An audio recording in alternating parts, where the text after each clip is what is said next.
you win at least the head-to-head in the case of a tie. So Naria is going to be bringing a mage deck alongside a rogue and shaman. His warrior was banned, a pirate aggro warrior, Gilgamesh, with on the other side the dragon priest, a mid-range jade shaman, as well as a combo Reno lock.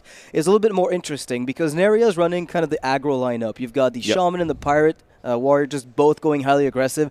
Then you've got the Reno mage with Medivh for the value play. I talked to him a little bit about that earlier. He didn't seem too confident. He said that the Medivh decision was a bit erroneous perhaps, as it was very value-oriented against a metagame that is a bit hostile to that.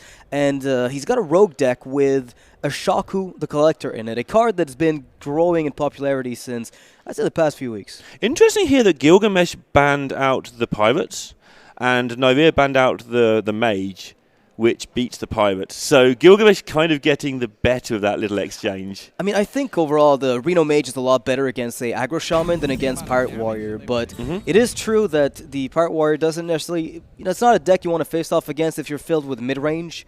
In the case of Gilgamesh, that's the case. So you don't really want to be running up against the most aggressive deck in the metagame. And Naria will be the one who's on the coin. No big opener for either player. Naria will hold back before dropping his minions. And this will favour Gilgamesh just a little bit. His deck is the Alakir, the thing from below. So if it goes longer, that value will start to come into play. But he does have to deal with this pirate nonsense to start with, and Lightning Storm should help him out with that significantly. Yeah, I have to wonder though, like, do you just drop the Storm now, or do you hero power to maybe get a thing from below later on? Because by going for the Lightning Storm on turn 4, you'll still have 3 men available on the on your own turn 4 for the Hex on a thing from below, for instance. So it's one of those things where the overload goes is really dependent on how much damage you're willing to take. Yeah, it's going to be very interesting to see how he weaves in this portal as well, because we can see that actually if he went portal into Storm, even though that sounds absolutely terrifying, it's not actually that bad. So maybe he'll go Storm, and if it misses, portal up the bits and pieces afterwards. I don't mind it. I mean, you're developing a 1-mana minion on the back of this Storm, which again, on the portal, which again is something considerable. In this spot, it's one of the good things. And that's a good pickup. Although Naria is going to be able to use the Flame Tongue to very good effect here if he wants to, just to take down this 1-3, put a load of damage into the face, and just carry on going nicely. He could do with picking up a Jade card so that this Aya isn't like a dead loss before the Hex gets drawn. Yeah. How do you feel about Totem first, see what you get, and then if you spell damage, you're good to go. Otherwise, you could coin out Flame Tongue, or is the coin something you're going to want to be using on that Aya Black Ball? I think you can assume that you're going to fill out the gaps in the curve between now and turn 6 or turn 5, but he's decided that he's not going to take the chance. Turn 4 might be a bit of a waste, but turn 5 he's going to coin her out. Yeah, I don't mind it, because otherwise you'd still need to have Azure Drake in your hand already set up to really justify that line. Now, however, Gilgamesh will find himself in a spot where if this doesn't kill the Flame Tongue and something comes out and sticks on the board, suddenly no big answer is present. And just like that, that's the turn we were talking about, right? Yeah. The Storm on the 4, into Hex on 5 to deal with the 4-mana 7/7. Exactly as expected. And that's one Hex that Naria will at least be happy is not going to land on Aya Blackball a turn from now. Sure, but also we were saying that Naria's has got the slightly faster deck, and so far he's done 5 damage this game. That's going to soon mount up a bit more, but the second Lightning Storm can clear the way for Gilgamesh to start using his slightly more efficient or slightly more expensive value minions. Yeah, I think at this point, Gilgamesh is going to have to start getting hero powers in, because they double up as a way to stall for the aggression coming from the opponent. But that Feral Spirit, it lets you still get on turn 7 a hero power in, even with Spirit Claws. So there's some merit to it. Yeah, Feral Spirit, Spirit Claws, and a Totem here will still leave you with 5 mana for your Azure Drake or your Thing or your Lightning Storm plus Flame Tongue next turn. It seems like a really versatile turn to just spam a load of minions here. Tell Naria to get through this and then clear it all up. How do you feel about the mass overload, where you just Storm Feral Spirit and still have 3 mana left over for Claws, hero power on 7? Or even Flame Tongue, right? You could still. That's interesting. How do you survive? So you Storm Feral, your 2/3s are there for sure, and then next turn you still have 3 mana available. 3 mana, you can play your Flame Tongue and your Spirit Claws. Yeah. That's definitely a thing you've got to consider. Push, right? It's a very powerful counter push, because then you get a thing from below on the following turn on 8. Very consistently. Yeah, Gilgamesh definitely taking his time over those 2 options, and it looks like he's going to go for your play here. He's going to overload himself senseless, but he's got enough play next turn to not mind, and then going into turn 8, he's going to start being able to put really heavy hitters on the board. Yeah, I like that. I mean, it's kind of putting the pressure back on the aggro shaman. They don't want to be playing from behind, and you're putting them on the spot right here. Blackbot's going to come out as expected, but only a 1-1 golem has been set up until this point, and that will die to the Spirit Claws, and that leaves Gilgamesh in a spot where he can still take advantage of the board state that he's established last turn with the Wolves. Yeah, this Spirit Claws and Flame Tongue are going to give him the opportunity to clear. They're also going to just give him the opportunity to ignore things. Just how he sees it may depend on what he draws here, but Spirit Claws and Flame Tongue are going to be very powerful for him this turn. So that's an interesting play we saw. The attack here from the Spirit Claws is probably setting, Neria trying to set up a Jade Claws next turn, where he can use the Jade Claws to clean up the 2 health minion remaining. In this spot, though, Gilgamesh is going to use the damage minion to trade it away and at least squeeze some value out of it before it finally goes down. I like that play. Yeah, have I missed something here? The way that he's used the left-hand Spirit Wolf, when next turn he's probably going to Jade Lightning, so that will form on the right-hand side as well. I think what ended up happening is it was the damaged one, and he wanted to use course, it he wanted to, right? yeah. So That's obviously correct. So no problem there, of course. And this is like Nyria's, not his last chance, but this is the last chance he's going to have a lot of options in hand to make this board any sort of board at all. And after this turn, Gilgamesh is likely every turn hereafter to draw bigger stuff than Nyria. Yeah, however, the Spirit Claws kind of demands that you play Drake to clean up the board, but that means you don't get to play Jade Lightning, so maybe you just stray away from the spell damage power and you just, Jade Lightning with thing from below. Everything feels bad. It feels like Gilgamesh should be doing well here, but when he Jade Lightnings, he's going to take a lot of damage next turn. The Lava Burst is in hand, the Jade Claws, it's starting to build up. If Nyria can draw his own Flame Tongue, a whole nasty amount of damage is going to be done. There's no healing, I don't think, in Gilgamesh's deck. A lot of people not playing the 3-6 in this particular tournament, even though it was quite popular on ladder for a while. Yeah, Jinyu Water Speaker is mostly you see it a lot on ladder as a result of the amount of aggro shaman. When you go mid-range on ladder, your justification is often, well, I can sprinkle in some more healing and make that matchup a lot better. But in this spot, I feel like Gilgamesh is at the mercy of whether or not Nyria has the Lava Burst, because there's a bunch of damage coming in. And second Feral Spirit is not going to make life any easier for Gilgamesh. He's already used up 1 portal, he's used up 1 Lightning Storm already. So just this whole host of 2-3 minions is actually going to be a formidable threat right now. And now Nyria is considering whether or not to trade, but at this point you've seen a Flame Tongue Totem, you've seen a Lightning Storm, you don't expect to really need to kill the 1-1, and it doesn't really prevent very much. Yeah, and a second burst would actually be, second burst with this spell damage totem would be lethal as well. Alright, Stoneclaw's gonna help mitigate a bit of the damage coming in from the Wolves. Nyria really just is looking for a little bit more reach, not too much more. That's card draw in a deck that just barely has any. That recent inclusion to the aggro shaman list has made it even more consistent. Yeah, and I mean, just a 4/4 minion on top of everything else, and that's lethal, right? No, it's not quite lethal. Oh, he's got to get through the Taunt Totem. Yeah, he's got to go through the Stoneclaw. So that means he's left with a total of 11 if he wants it right now, and he's got Jade Claw, so I would probably consider setting it up. 7. I would consider setting it up. Yeah, do you take advantage of this double spell damage right now? Oh, for sure. Actually, deck lists are open, so there's no healing. Yeah. He knows about this. It's not like he can go, oh no, there might be the Water Speaker. He knows it's not there. And yeah, he's just going to take advantage of the extra points from this spell damage. And from now onwards, any damage he draws will obviously be lethal. If this gets cleared up, which, why would it? So at this point, what Gilgamesh was looking for is his second Lightning Storm into a Stoneclaw Totem from the hero power. Otherwise, the game was already lost. Nyria looks like he's going to be able to take it with the aggro shaman regardless of what Gilgamesh does. He's dead on board. Gilgamesh will at least hope that maybe the Bloodlust cleanup is going to help. But just looking at this, you know for a fact that there's too much on the board. And you can't really stop the minions from killing him. And that's going to be a good game in favor of Nyria here. Aggro Shaman taking it over the mid-range for all the favored matchup that it's supposed to be. It's actually a lot closer than it used to. Yeah, Nyria getting that quick start, and the quick start's so important, obviously, when you're the quicker deck. Getting it okay, and Gilgamesh never quite got his foot in the door. He got close and then just kept getting snatched away from him. Yeah, I think one of the big things that we have to look back to on this match is Neria's opener. He had the small-time Buccaneer. He had the Trog in hand. He could have, turn one small-time, but he waited. Yep. And the reason for that is that he wanted to make sure he had a weapon developed, get an initiative trade with the patches and the weapon onto something his opponent played, and from there develop into Feral Spirits. So very well planned out early game by Neria, giving him the win against what should have been an unfavored matchup. Now he gets the Rogue versus the Priest. Now, traditionally, obviously, Rogue is a massive favourite here, but I think we're all agreed that it's a lot closer than it used to be. Although Nyria's not playing Questing Rogue, he is playing SI7s, and that helps the Rogue still keep a step ahead, I think.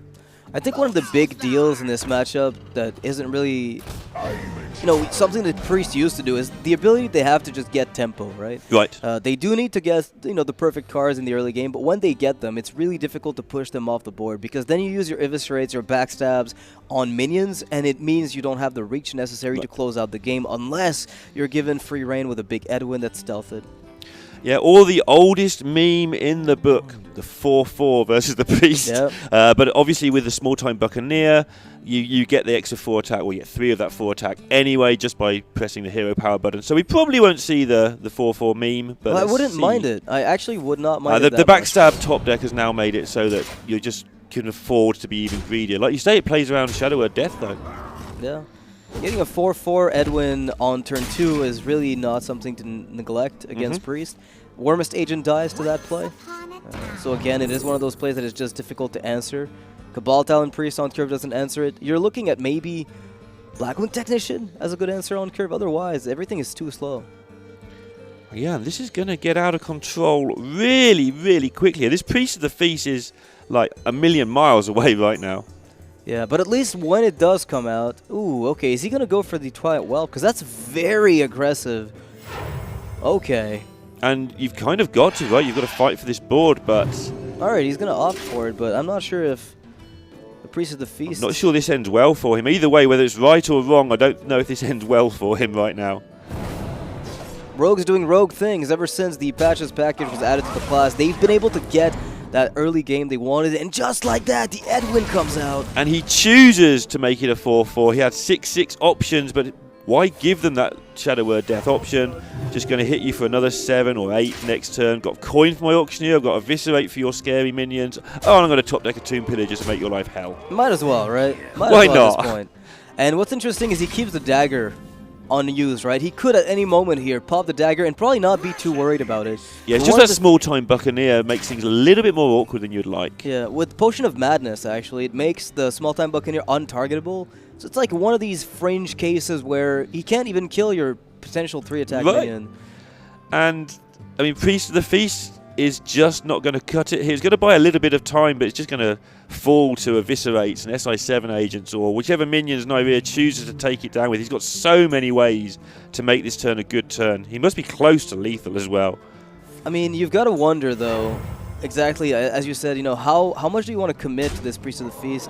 Because on one hand, you just want to go ahead and push because you're, with the dagger, I think he's got it, right? It is actually lethal. Yeah, because I was going to say, like, you don't really want to commit to Priest of the Feast because the amount of reach you throw away is just unnecessary. But in this case, the dagger hit gave him the exact lethal that he needed. So he's down already in a matter of minutes to this mage deck. Now, this mage deck's not quite your normal mage deck. You say he was slightly unhappy with this deck. Well, he wasn't unhappy. It's a typical Reno mage, but instead of running the Archmage package, he's running the Medivh. And Medivh is mostly a card you play in that deck for the purpose of acquiring value. Think of it as a Firelands portal that you get 3 copies of at the same time. That sounds like a good card. So what's the downside of having 3 Firelands portals in your deck? Well, it's pretty slow. And if you're running against like a mid-range deck, say Dragon Priest, that Gilgamesh is running, or mid-range Shaman, sometimes things get a bit awkward. If they get too many bulky minions you can't handle, Medivh just doesn't do anything in that spot. Like, you're not trying to beat a Control Warrior in that spot. It's kind of too slow. And that's interesting. You mentioned Control Warrior. We haven't seen a single one of those today. That's a deck that people have been trying out on ladder. People have been winning. Like VLPS won an Open Cup with that deck pretty much. I thought we'd see a bit of that here, but everyone's just elected to think that, seems that Pirates are pretty good. Yeah, I think one of the big problems with that is that you end up leaving your opponent's aggressive decks up, And even if your control warrior is very, well established to beat it, you'd have to run a lineup that consists of Reno Mage, Reno Priest, Control Warrior, and a fourth deck that also happens to beat them, like mid-range Shaman or Control Shaman. It's one of those really heavy teching decisions you have to make, and given how flimsy those decks still tend to be against the powerful, pirate openers, it's tough to justify. Yeah, and you've got to play 5 games of Hearthstone in a long day after flying to China as well. And that's a factor. I've seen people before say, you know what, I was going to bring this lineup of really slow decks, but I didn't fancy playing 7 hours of Hearthstone with jet lag. And I actually wanted to win fast. I actually want to, bring a very slightly less good lineup that doesn't kill me. That I can't make so many mistakes with because I'm not so tired. Well, we've got the... I would have said the Dream Opener with the, Wormist Agent into Cabal Talon Priest, but in that spot, there is a kill on the Wormist Agent with the Acidic Swamp Ooze being up, and that's going to mean that the Talon Priest doesn't find a target, but there is still the Priest of the Priest you could play here on the coin if you wanted. Yeah, we saw this matchup in the orange match on stage a few minutes ago, and like the mage can hang on, but it finds it very hard to actually get over the finishing line because it just doesn't have that stuff. And it'll be interesting to see if the Medivh adds a little bit more stuff for the mage to maybe fight back with, because all the way through that game, orange was up against it but never looked like losing as the priest. Yeah, I think the Medivh this is probably one of the matchups where Medivh is helpful. Right? Because you do need to get value against a priest that has Draconic Crushers and Netherspite Historian, Draconic Operative, where they're just trying to draw cards out of nowhere, and you have to match that in some way. So you've got cards like Cabal Courier that help, Babbling Book, cards like Medivh, Firelands Portal. Those cards are all essential to making a push or a counter push against a priest. Right, I mean, we saw in that orange game, after the Flame Strike's gone in that variant without the value cards, it's like, oh, your Flame Strike's gone, here's all my stuff, deal with it. And you're like, I don't want to deal with that right now, thanks. Yeah, you literally cannot. You don't have the tools to do so. Now, Neria will pick up Kazakis right now, which will give him a play at least that isn't too bad. He does have the Blizzard and Flame Strike in hand, but when you've got Alexstrasza, you've got the AoE, you're still missing the burn to close out the game, and you can't just put the priest at low health count without the finish. So Kazakis is probably going to have to be held onto for the right spot where he picks up exactly the AoE he needs. Maybe finds, if the game goes very long, a 10-cost spell. He's got Blizzard, Flame Strike, can stall for a long time. Yeah, if he can make this game go very long, and the way things seem to be going, he might not be able to make that happen. He does have the Soulcaster as well to make a really huge value, like 10 spell, then another 10 spell much later. But as things are going at the moment, yeah, he's got to get control of this sooner rather than later because the priest is getting out of control. Yeah, this is really dangerous for Neria. This is the type of spot you just don't want to get in, which is, I don't have Twisting Nether in my Reno Mage. Twisting Nether would completely solve this problem. Right, yeah. But I'm in a spot where I've got 2 AoEs in my deck. They deal a limited amount of damage, and I can't really replenish them if I don't have them. Interesting that he heals the 4-2. I was going to go with the Talon Priest as well, fine. I was thinking he might just drop the 6-6 and say, well, Flame Strike this board, I don't care. Yeah, I would have liked to see maybe the Talon Priest on the Drake to make it a 4-5, and then you heal the 3-6. Yeah, and just get everything out of Flame Strike range. I agree with you there. It looked like a desperate play, and if he's desperate, make him have no outs. Yeah. And see how he goes with this. I mean, it's still a decent play. He's still got a 4-7 that can't be dealt with. But this Flame Strike is going to get the value that he's looking for and buy himself 2 or 3 extra turns here. Well, that Bran will find value here. You've seen the Flame Strike, you've seen the Blizzard, you go in. This is where you just go all in. I think Gilgamesh here is showing a little bit of inexperience. I don't want to criticize a player for playing fast. There are some of the best players in the world play very fast, but you're at a big event. Why not take your time? He's playing some of these cards as soon as he picks them up. Yeah, I mean, some of them are kind of, I want to say, snap plays. Sure. But the issue with snap plays is that when you just don't take enough time to analyze the other options, sometimes you skip over a marginal play where you're just a little bit slower, keep some value in. Or you might need your full turn in 2 turns' time. If you've given that turn 10 seconds in advance 2 turns before, it might help you make your decision in time when it does get more complicated. And, here is a turn where he chose to heal the Drake. He's seen the Blizzard, he's seen the Flame Strike. What are you healing the Drake for over playing 2 Twilight Whelps, for instance? You know, it's one of those situations where... Yeah, Frostbolt it. I'll have 2/2/3s. I don't care. Right, so it's one of those spots where Gilgamesh plays really, really fast, but there's an argument for just slowing down, at least evaluating whether or not the whelps are worth playing. Because I think in this spot, there was a really good argument for it. They both get buffed by Brand, so it's a 2/5. You get 2 2/5s on the board. That is really tough and to all the push AoE off. seems to be gone apart from Kazakas, but if you make him use his Kazakas early, he can't put it back in his deck. He has to pick a 5-mana spell, not a 10-mana spell. That's 5 more mana you've cheated him out of. Exactly. So right now what Neria's finding is an opening where he can just get himself 2 potions. He's going to have to pick them quick because he's on the rope.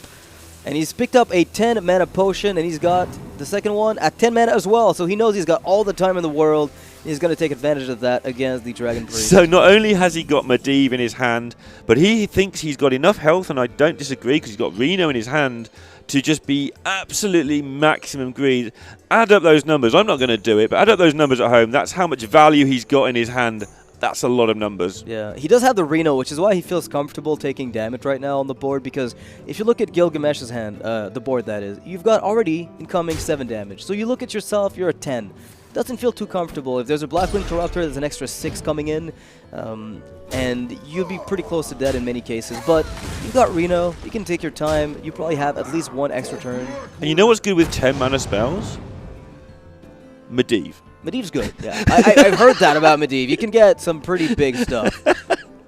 Just casually make 10 mana minions for nothing. Yeah. Seems reasonable. This 12/12 is going to cause an issue, though. Hey, if he took the Polymorph Potion, which I didn't really get to see as they were picked a little bit too fast on the rope, then that's going to solve the issue. You had 2 goes at it, and you're like 80% or something to get 1 targeted spell, so you're going to get a polymorph in 2 attempts, basically. Yeah, for two 10-mana potions, you're like 80% to find one of them. But so that is a resurrected going plus 6 health. Yeah, so it wasn't the second potion. Yeah, the second potion was not that. I think he took the 8 damage on the first one as well. Okay, not quite there. There's a chance he just doesn't have it. Yeah, he's going to actually struggle to get this home. Maybe you Medivh. I mean, this is rough. And now Gilgamesh is going wide. He spots it. He's just, you know what? I have no reason not to go all in. But on the flip side, and that is not it. That is it. Deal 6 damage to all minions. That is a lot of damage dealt. And he summoned 3 friendly minions that died this game. Still a very powerful counterplay there. Yeah, all hell has broken loose. That's going to be lethal damage. Gilgamesh with the Nether Spite pickup earlier in the game with Alexstrasza got the setup for lethal. Went very wide on the board, and even the AoE from Neria's potion was not enough to clear that. That was a really nice pickup. The Alexstrasza on the Nether Spite Historian. And maybe Nyria there, this is with the benefit of cast of knowledge and hindsight, so quite a lot of benefits. Maybe you shouldn't be dying with a 10 casting cost spell in hand when you've got a handful of 8s and 9s. Well, you could have gone for slightly less value and still outvalued your opponent to some extent. Here's the question. If I'm telling you you've got Reno against a priest, you're going into turn 9 and 10. Yep. And there's a very good chance you find that polymorph. We're talking 80%. Do you really not pick it? Because that is basically a Twisting Nether, and I think he was really gunning for the polymorph, and it backfired, which really, really hurt him. But in most cases, I feel like in that spot, he had the answer. Yeah, you don't get a 12/12 played against you, though. I mean, Priest has no surprise value normally, and if you're going to face a 12/12, oh, you have that one, we'll play the next game. Right, it's like you're allowed to win this game, you deserve it. Very well played for having included that card. You make a convincing argument, I will go with that. Now we have a pretty favoured matchup for the Mage, although I think that over the last 2 weeks, the gap between the Mage, like the Reno lock for the Mage and the Reno Mage and the Reno lock has narrowed and narrowed and narrowed, and the Warlock now is in with a fighting chance, I think. Yeah, I'd say one of the things that happened too is a lot of the Reno decks, the Reno locks that is, dropped the combo, and that gave them more grindy, mid-game power, which is what Mage tends to struggle with at times. The issue is closing the game out against a deck that has Antonidas potentially is very dangerous. On the flip side, Neria doesn't play Antonidas. Yeah. So that's another... Although Gilgamesh does play combo, so they're kind of cancelling a little bit in that regard. Yeah. So one of the big problems here is going to be, like, Gilgamesh needs to find a way to set up the Ice Block popping and the Reno damage to make sure that he's not in too big of trouble. But he's going to reach Fatigue long before his opponent, and he can't play Jaraxxus unless he's seen all the burn. Right. So it feels really like, you feel constrained in your options when you're the Reno Lock player. Yeah, this is a slightly less minion-based deck from Nivea, where he slid in all that greed. And so if the game goes any sort of length at all, he will win, because he'll just get Kazakas and Bran and put them back in his deck and just destroy you. But in theory, he should get a slightly slower start, although Water Elemental proves me a liar. You know, I'm half tempted to say play Dirty Rat here, but it's just the greedy guy in me that says that.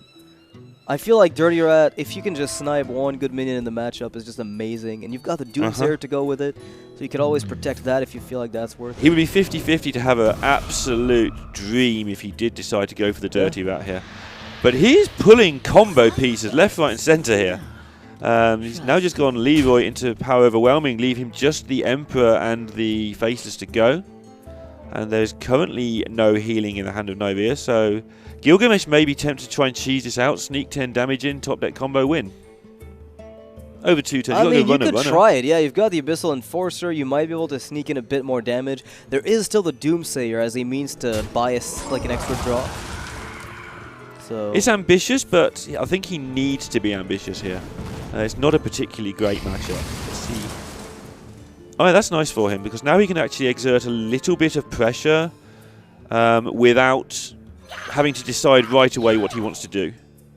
Yeah, this is a card that basically fills the gaps of Reno Lock. It's one of those cards you can play on any uneven turn. You get to squeeze in a life tap if you want to, otherwise it just sits there on its own. Notice Gilgamesh is keeping the Ooze because he knows full well that Neria is playing Medivh. Right. And you know there's not going to be any spell the turn where Medivh is played, as it is 8 mana, oftentimes your entire mana pool. So you get to dictate when the weapon is used up, if at all. So he's valuing this coin very highly right now. It's clogging up his hand. It's stopping him from tapping.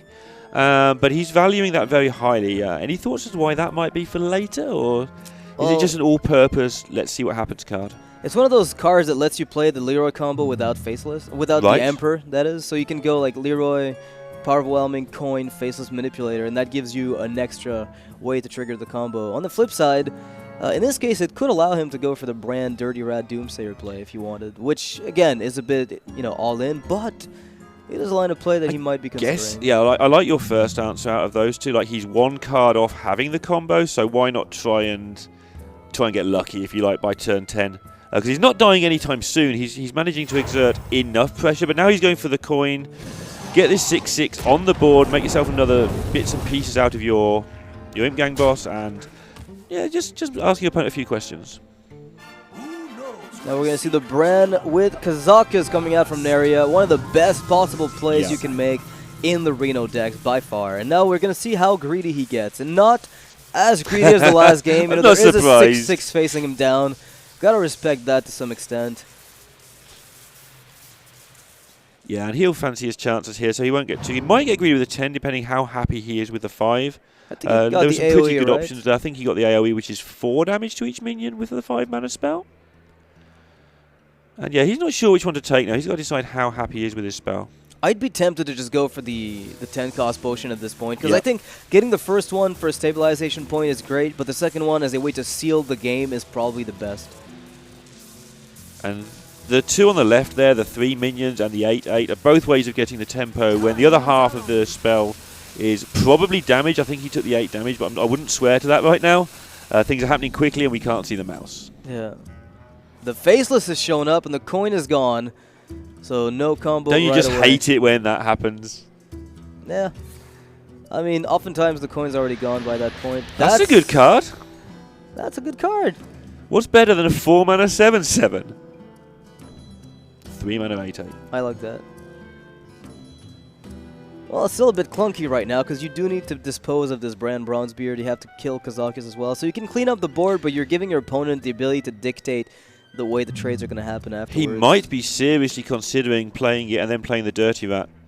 If he does that, he's got 6/6 to kill most things that could come from it.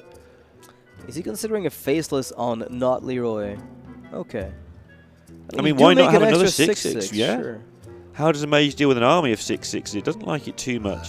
I mean, compared to a 3-mana 8/8, I feel like my 5-mana 6/6, although more mana efficient, is quite inferior in terms of staying power, so Yeah. I'd be tempted to just play the Giant and not ask too many questions. And your board deals with their board precisely right now. See what he chooses to do. Just going to go with just like the obvious stuff. He is straightforward clears, and a nice big wide board of big things. Yeah, I mean, even though there's a Flame Strike here, it's not too big a deal, so you're looking at maybe freezes into AoE for a problem. Otherwise, looking pretty stable. Yeah, you can face this what's left of your 8/8 a lot of the time here. Now that right there is a pickup. Yeah, now you kind of have to Blizzard, right? You might just do the 4 damage AoE. Sure, yeah, get some stuff back. It depends how much stuff has died. Has he lost 3 minions yet? He's lost must at least. have. He's had Babbling Book. He's had Brand Bronzebeard. He's had Kazakis. Yeah, he's had plenty of stuff. He's got all he wants, right? So it's at the point where you can consider going for, you know, Nova into Torch on the 8/8 to set up Blizzard to set up the AoE. But I like just the AoE with the damage. Oh, it now. was with the Cleans up damage as well, everything. sure. Yeah. It's obviously the cleanest play he had, but he evaluated the other options, which I think was very reasonable. And this mage deck, like, it seems like he's been under pressure taking damage all game. He's on 25. Yeah, he hasn't been taking enough. Like, that's the thing is, minions came down, but none of them really did much in terms of damage output. Like, Gilgamesh got his Giant very late. Could have set up some cute plays, but overall we could see that he was setting up for a Leroy combo, and Dirty Rat completely shut that line of play down. That is no longer a valid way to win the game. Yeah, and there's not much worth facing with the 8/8 gone as well, so going to be a bit awkward to see how he uses it. He can always use a Faces for something. It's a 5-mana decent card at some point in the game. It's a 5-mana stat stick at some stage. You know, you can even use it on a Doomsayer if you're desperate to clear and you're just forcing the opponent to clean up. But it's not exactly the most exciting thing. Yeah. Trying to get a little bit of tempo here with this Doomsayer, giving himself a chance to go for the Lord Jiraxxus, which will get on the board on an empty board if the Doomsayer goes off, and then you just shut your eyes and hope that the mage, which doesn't have that much burn in a lot of these versions, just can't do 15 damage, which is a terrifying situation. But getting Jiraxxus down first means you start making 6/6 army, and he's got 2 cards that copy 6/6 as well. Yeah, I think that's probably his highest value play over time. This might change his card mind, draw. though. Yeah, I was going to say, because now you pick up a really nice 9-mana cost play with the Drake and the Faceless, if you don't want to life tap. And you can also Bran into the Drake as well if you want to say, have you got Polymorph? Yeah, but you probably do the... I like the Drake Faceless, by the way, but the Bran is an option to be comedy. Yeah. Oh, man, like, Bran is so good with the Drake, but it's so weak again, like against Polymorph, as you mentioned, because then you don't have a target for Faceless any longer in your deck. And you know he's got another 10-mana potion, so there's 2 Polymorph potentially in the deck. Whereas this means he's got to have the Polymorph Sheep or... Yeah, you're forcing him to have the right potion. Yeah. Or a bunch of AoE over, you know, multiple turns. So I like that line from Gilgamesh here, trying to at least use the resources he can't use with Leroy anymore. And this is a distraction. I mean, this gives him a chance now to stick Jiraxxus down while saying, you've got to deal with this stuff. And if you can't kill me or deal with this stuff, I'm going to start making 6/6s as well. Yeah, and Aria's just taking the bait. He doesn't have much of a choice. He has to handle his Drake in some way. The end is coming! Now the Doomsayer comes down. It's so tempting now for the Jiraxxus because it would kill the Doomsayer with the weapon and the Drake. Or you just siphon and just carry on hitting face. I don't mind Jiraxxus now, but it is one of those things where you haven't seen Fireball, you haven't seen Torch, you haven't seen Frostbolt. Yeah, that sounds dangerous. Yeah. That sounds really dangerous. I don't think you can until you've seen one of those. So we will see now Gilgamesh try to get that Fireball onto one of his minions, and then he can Jiraxxus a lot more safely. Yeah, do you ever go for a Faceless Shambler on your Drake and then Power Overwhelming your Sheep? I mean, we're talking about a dead Leroy. It's not going to do very much. Yeah, I think that was a perfectly fine play. I don't know if there's an MC Tech in this mage deck. I don't have the list handy at the moment, but I don't think there is. It is in the Warlock deck, but not in all mage decks. It's not every single mage Yeah, deck. it's usually the more minion-based mage decks that are playing, the ones that aren't the freezy ones. And this is a more... This is like neither of those. This is like just pure greed. And now Neria has the 8 damage, 10 cost potion that he can play and recover 3 minions on the back of that. He has the Water Elemental, the Book, and Kazakis. They're the 3 that you called when I asked you what's died this game. Yeah, they just stopped died. A lot of stuff's died since then, but at the time, they're the 3 you mentioned, so here they are. Alright. Is he going to be rich? There's a $370,000 prize pool. Somebody's going to be rich. Gilgamesh, not in the best of spots here. He really wants that Jiraxis out, but how much pressure you have to put on the mage to force him to use his burn on your minions instead of your face is almost more than he really has left in the deck. He's played the Enforcer. He's played he's lost the Leroy, effectively. He's played the Faceless. He's played the Drake. He's played the Giant. Pressure-wise, his deck's not exactly ripe with options. If there's a Ragnaros, maybe. But sure. Yeah, he's in a spot here. You don't want to power overwhelming Shadow Flame this board, because this board's not really... It's a really annoying board. It's threatening, but it hasn't actually got anything going on. So you don't want to waste resources getting rid of it. And you know he's not going to play into your MC tech because he knows your deck list, but also you can't play the MC tech because then he can put the 4th minion down. So there's going to be this game where, it's within the game, where you hold on to this card and your opponent plays around it correctly, but if you play it, it's just really strange where this card just never gets played. I think Gilgamesh is at the point where Kazakus with Bran is his best line of, of victory. Yeah. Oh my goodness, the resurrected Kazakus can be shuffled back. Are you kidding me? That's amazing scenes here. And they said Soulcaster was bad. Yeah, I mean Soulcaster has proved in these grindy matchups to be absolutely insane. Now we're looking at 11 damage on the board from Neria, so Gilgamesh does not feel safe with just Emperor. But he's going to try to get another taunt in the way here to try to soak up some of the damage, but with 6 damage coming in, if there's 13, you're dead. So there would need to be Fireball, Frostbolt, Torch with some extra 1 damage, which is not available at the moment. So Nyria does have bits and pieces of damage. At some point we might see this Forgotten Torch get used just to get the Roaring Torch into the deck, as that's a decent tool for just winning out of the blue, but he's just winning with tempo, to be honest, right now. He's not even winning with any sort of cheesy threats. He's just old-fashioned tempoing you out.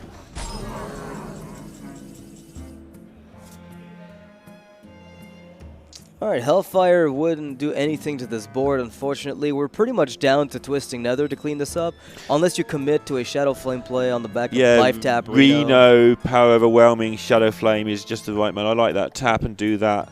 It's a little bit bad, but you're in a terrible spot, so you probably have to do that.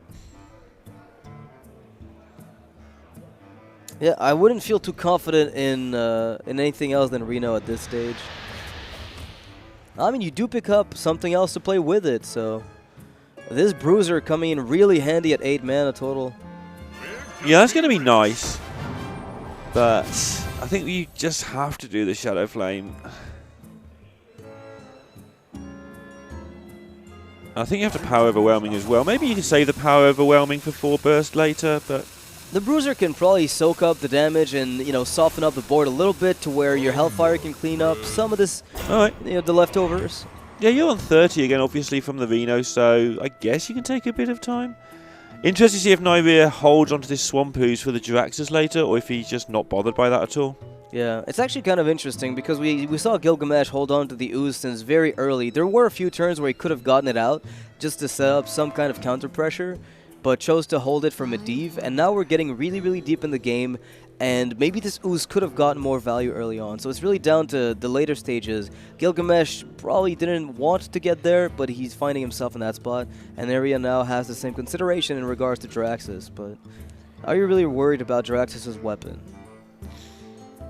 So there's 2 ways of going with that. First of all, are you worried about it? And then you go full circle back to, well, perhaps it's the only way he can beat me. Yeah. So, no, I'm not worried, but maybe I'm worried about it more than other things. And he's going to see how things pan out. He's not in a hurry to make that decision. He's still just delivering so much damage every turn anyway. Playing around Shadow Flame here, making sure nothing wrong happens. Gilgamesh is not doing badly here. He's managed to stabilize. He's not stabilized. He's managed to almost stem the flow of damage now at about 20 health it's going to be after a Hellfire.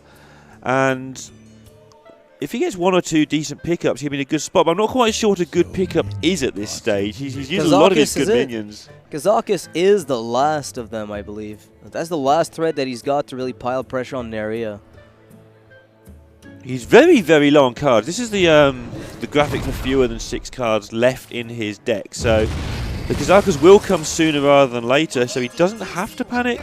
Plays the MC Tech now because it's very unlikely Naria is ever going to have 4 minions ever again.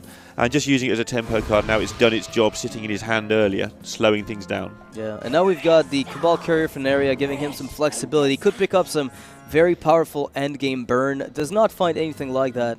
No sacrificial pack either for fun. This entire roster of cards is pretty irrelevant unless maybe Flash Heal. Yeah, which you would use on a minion later, maybe even now to just kill this MC Tech. Yeah, the Demon Fire is like the best removal tool as it lets you keep Frostbolt for Draxus potentially. But again, I wouldn't really bet on it being too effective. And he really wants to use this Bran with Kazakus, so the defender is fantastic with Bran, but it's just not fantastic enough. And we might just see a tap into something really sad into Shadow Flame here. So what if, you know, you've seen Flame Strike, you've seen Blizzard. Maybe Ooze into Bran into Defend of Argus is just fine because you are, you know that there's no AoE left. So you're really down to Frost Nova, Cone of Cold perhaps if it's in the list, which you know it isn't. So that board should stick, and it lets you play Jaraxxus without them having access to your phase directly. So you get to taunt up behind that. Yeah, and you could have actually Shadow Flamed the defender after playing it as well. Yeah, there's a lot of lines of play here that actually deserved some merit. But now we're looking at 5, 6, 11. We got 11 damage on the board. Close, but not quite. So he'll be relying on Jaraxxus to get that health back after that next turn. Because he's reduced, he'll be able to make a 6/6 on the same turn. That's really, really relevant often in this. Yeah, there's also the fear of there being another big threat too that pushed him into playing Sylvanas, and now he's going to be spending another turn doing very little. Yeah, Shadow Flaming Sylvanas feels bad, man, when it's going to steal absolutely nothing at all. Let's see if we can pick something good up. You've got to be picking. This is the only card you could have picked up in that spot. Yeah, I mean, he only has one other card, so yeah. Having to do this with Jarax, I mean, with Defend of Argus, that is, it's pretty good. It's definitely a considerable push for the final game. But one of the things that's on the back of your mind right now is, well, Frostbolt and Fireball kill me. Frostbolt and Roaring Torch kills me. And if I'm not careful, Fatigue kills me. I've got to end this, not just get the value out of it. I've got to end this really fast. Although one thing Jaraxxus is good at is gaining health and ending things fast. He's taking a 1-cost potion here, so he values the flexibility of 1-cost potions a lot more than I anticipated. Well, he's up against a lot of 1-health minions, so if he can just get the AoE, even though it's not very good AoE, it's good enough in this exact situation. But he doesn't manage to pick that up, I don't think, on either of those, which is unfortunate for him. Now, so now he's going to have to burn this Shadow Flame. I'm almost out of time. I mean, if you get the armor, you might, it kind of evens out. That's an interesting play because normally people save the 1 casting cost spell with Jaraxxus. The armor comes after Jaraxxus, so you get to 19. But he chose to use the armor before the Jaraxxus, which is a really unusual ordering here, just to clear that. But he has cleared that board out, so maybe he's hoping to go all the way without playing Jaraxxus here. So he chose the Shadow Flame here, the 3/3 instead of the 4/1, valuing the extra 1 attack over the protection from the ping. Yeah, I'd rather have got rid of the 4/1, I think. I think we're running out of things to do in this situation. Let's not get pings.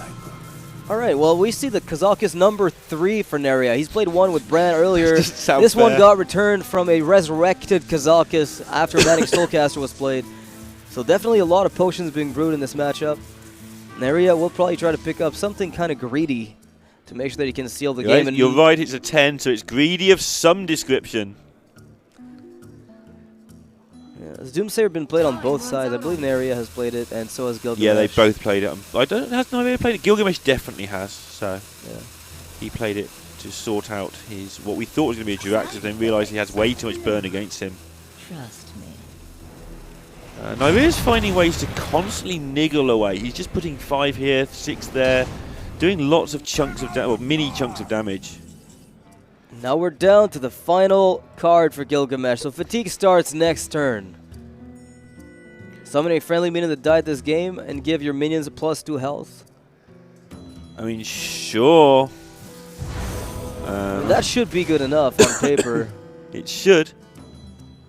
We don't know what Nyrea's potion is. If that just wipes out the board and summons 3 minions of his that die this game, then, or maybe 3 demons into his hand, that's another good one you can get at this point.